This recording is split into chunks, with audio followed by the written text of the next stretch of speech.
మొదటి లెసన్లో నుంచి పాణిగ్రహణంలో శ్లోకాలు చూద్దాం. చూడండి, ప్రొనౌన్సియేషన్ ఎలా ఉందో దాన్ని బట్టి మీరు చదువుకుందరు కానీ. అధోపయంత్ర సదృశేన యుక్తం స్కందేన సాక్షాదివ దేవసేనాం స్వసారమాధాయ విదర్భనాదః పురప్రవేశాభిముఖో బభూవ. రెండో శ్లోకం చూడండి. తా రాఘవం దృష్టభిరాపి బంధ్యా నార్యోన జగ్ముర్విషయాంతరాణి తదా హి శేషేంద్రియ వృత్తిరాసాం సర్వాత్మనా చక్షురివ ప్రవిష్ట.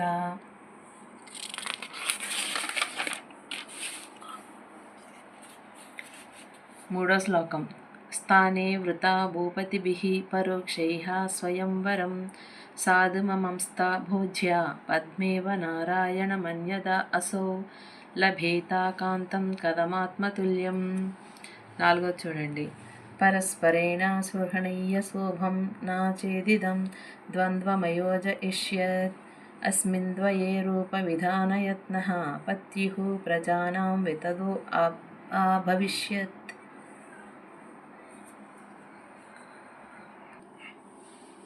ప్రతిస్మరో నోనమిమావభూతం రాజ్ఞాం సహస్రేషు తదా హి బాలా గతేయమాత్మ ప్రతిరూపమేవ మనో హి జన్మాంతర సంగతిజ్ఞం.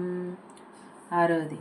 హస్తేన హస్తం పరిగృహ్య వద్వాహ సా రాజసూనుః సుతరాం చకాసే అనంతరాశోకలతాప్రవాలం ప్రాప్యేవ చూతః ప్రతిపల్లవేన. పత్రార్చనం శ్లోకాలు. బిల్వస్తు మధురో హృద్యః కషాయః పిత్తజిద్గురుః కఫజ్వరాతిసారఘ్నః రుచికృద్దీపనః పరా. రెండవది. అపార మార్గస్థు తిక్తోష్ణః కటుంచ కపనాసనః అర్సః కండూతరాగ్నః రక్తహృద్వాహి వాంతికృత్. మూడవది. తులసీ కటు తిక్తోష్ణ మూడో శ్లోకం. తులసీ కటు తిక్తోష్ణ తులసీ శ్లేష్మవాతజేత్ జంతుభూత క్రిమిహర రుచకృద్వాత వాంతికృత్. నాలుగవది. హృద్యం వన్యకరం నృత్యం రక్తమాసబలప్రదం కషాయానురసం స్వాదు వాతగ్నం బృంహణం గురు. ఐదవది. మరువః కటు తిక్తోష్మః కృమికృష్ణ వినాశనః విద్బంధ ధ్యానశూలగ్నో మాంత్యత్వగు అగ్దోషనాశనః. ఆరోది. సమీరూక్షా కషాయా చ రక్తపిత్తాతిసారజేత్ తత్ఫలం తు గురుస్వాధు తిక్తోష్ణం కేశ. పాణిగ్రహణంలో నుంచి సందర్భవాక్యాలు చూద్దాం. తదా హి శేషేంద్రియవృత్తిరాసాం సర్వాత్మన చక్షురివ ప్రవిష్ట. దీని యొక్క భావం. నవవధువుకు ఇందుమతితో కలిసి విదర్భ నగర వీధులలో ప్రవేశించిన రఘుకుమారుడైన అజుని అమిత సౌందర్యాన్ని చూచుటయందే నిమగ్నులైన ఆ పురకాంతలు ఇతర బాహ్య విషయములన్నింటినీ మరిచిరని తెలుపుచూ కవి ఇట్లు వర్ణించాను. ఈ సందర్భ వాక్యాలు తెలుగైనా రాసుకోండి, లేదా ఇంగ్లీష్ అయినా రాసుకోవచ్చు. రెండవది సందర్భ వాక్యం. పద్మైవ నారాయణమన్యదా అసౌ సభేతా కాంతం కథమాత్మతుల్యం. దీని అర్థం. ఈ స్వయంవర విధానమే లేనిచో లక్ష్మీదేవి వంటి ఈ ఇందుమతి తనకు అన్ని విధాలా సరితూగు విష్ణుమూర్తి వంటి అజుని భర్తగా ఎట్లు పొందగలిగేదని భావము. సందర్భవాక్యాల్లో సందర్భవాక్యం రాయాలి, తర్వాత కవి పరిచయం రాయాలి, భావం రాయాలి. ఈ మూడు రాసినందుకు 5 మార్కులు వస్తాయి. మూడవది చూడండి. అస్మిన్ ద్వయే రూప విధానయత్నః పత్యుః ప్రజానాం వితయో అభవిష్యత్. దీనికి అర్థం ఏంటంటే, వీరికి వీరే గాని ఇందుమతికి తగిన మరి ఒక పురుషుడు గాని అజునికి తగిన మరి ఒక స్త్రీ గాని ఈ సృష్టిలో లేదు. కనుక తన సృష్టి నైపుణ్యం సఫలమగునట్లు బ్రహ్మ ఈ జంటను కూర్చనని భావము. 4వ సందర్భవాక్యం చూడండి. తద్గతేయమాత్మ ప్రతిరూపమేవ మనోహి జన్మాంతర సంగతిజ్ఞం. దీనర్థం, ఈ దంపతులు పూర్వజన్మమునందు రతి మన్మధులు కనుకనే పూర్వజన్మ సంస్కార విశేషముచే ఇందుమతి యొక్క మనస్సు జన్మాంతర సంబంధమును గుర్తిస్తూ అంతమంది రాజులలో అజమహారాజుని తన భర్తగా ఎంచుకున్నదని భావము. 5వది చూడండి. తస్మిన్ ద్వయే తత్కాంక్షణ మాత్మవృత్తి సమం విభక్తేవ మనోభవేన.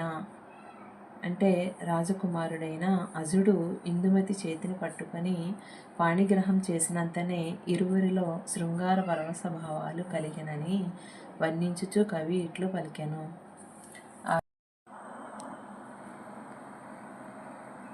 6వది చూద్దాం. కన్యాకుమారౌ కనకాసన స్థావర్దాక్షతారోపణ మన్మభూతాం. దీని అర్థం చూడండి. ఆ వధూవరులైన అజ ఇందుమతుల తలలపై గృహస్థులు, ముత్తైదువులు, బంధుసహితుడైన భోజుడు వరుసగా పసుపుతో కూడిన అక్షతలను ఉంచి ఆశీర్వదించిరని భావము. పత్రార్చనలో నుండి సందర్భవాక్యాలు చూద్దాం. శ్వాస హృద్రోగ నాశిని. దీని అర్థం ఏంటంటే వాకుడు పత్రము శ్వాసకోశ వ్యాధులను, హృద్రోగాలను నాశనం చేస్తుందని భావము. 2వది కుష్ఠం నిహంతి లేపనే. దీని అర్థం ఏంటంటే దత్తూర పత్ర లేపనముచే కుష్ఠరోగము నశించునని భావము. 3వది త్వయా విస్ఫోట సమనీ బీజం నేత్రమయాపహము. దీని అర్థం రేగుపత్రము కాయపై చర్మము విస్ఫోటములను పోగొట్టును, బీజము నేత్ర వ్యాధులను నశింపచేయునని భావము. 4వది చక్షణ్యః కుష్ఠకండోఘ్నః ఫలేపాద్విషమ మన్యథ. దీని యొక్క భావం కరవీరపత్రము నేత్ర సంబంధ వ్యాధులను పోగొట్టుచు కుష్టి వ్యాధిని జలలను కూడా పోగొట్టును. దీని లేపనముచే విషమును కూడా హరించునని భావము. 5వది చక్షుణ్యో ముకులస్తస్య అస్తుత్పుష్పం కఫవాతజిత్. అంటే ఏంటంటే జాజీ పత్రము నేత్ర వ్యాధులను హరించును, దాని పుష్పాలు కఫము, వాతము అను రోగాలను హరించునని భావము. మనం సందర్భవాక్యాలు. ఇందులో మొదటిది అశేష పూజనీయం చేయం జాతి. అర్థం ఏంటంటే అచ్చోద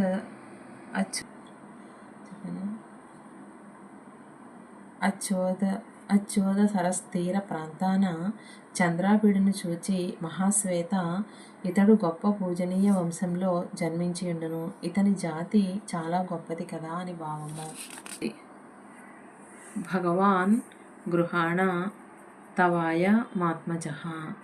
దీని అర్థం మహానుభావ ఇడుగు నీ బిడ్డను స్వీకరించుడు అని భావము. 3వది సఖే సుఖ ముపదిశ్యతే పరస్య. దీని అర్థం పుండరీకుడు మన్మథ విష్ణుడు కాగా కపింజలుడు ఇప్పుడు నీవు ధైర్యము అవలంబించమని చెప్పగా కపించల ఇతరులకు ఉపదేశించడం చాలా తేలిక అని పలుకు సందర్భంలోనిది వాక్యము. 4వది అతిగర్హతేన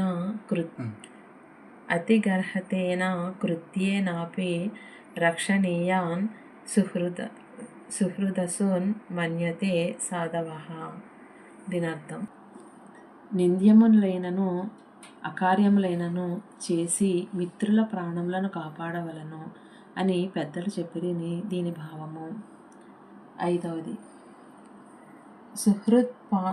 సుహృత్ ప్రాణ రక్ష దక్షిణార్థమయ మంజలి.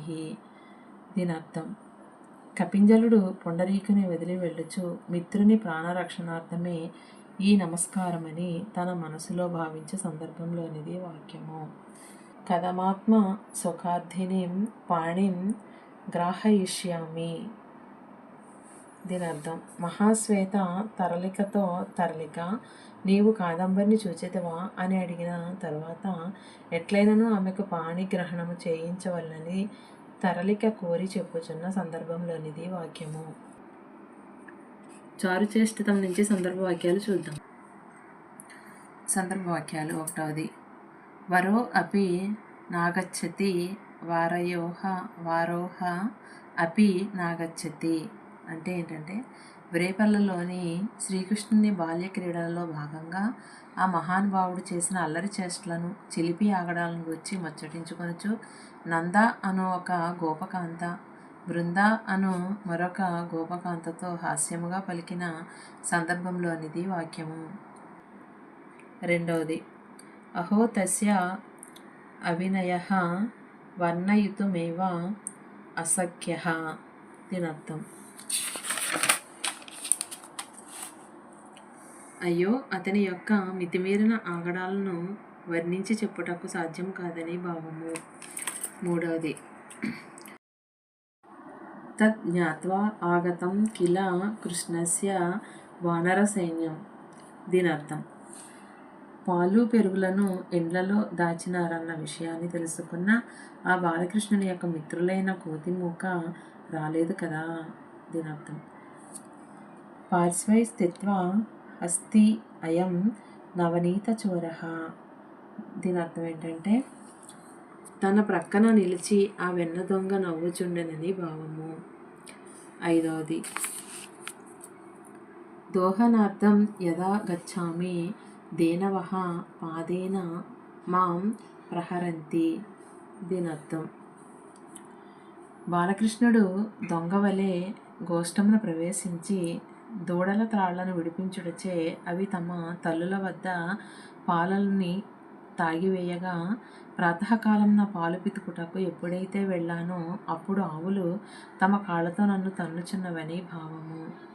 ఆరవది, చోరచేష్టితాని కిం కృతవాన్ మమ పుత్ర తాదృశం కార్యం.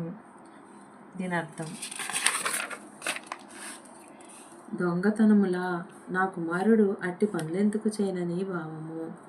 ఏడవది, అంబా కిమర్థం ఆహృతవతి కిమర్థం మమ నిద్రాభంగ కృతవతి.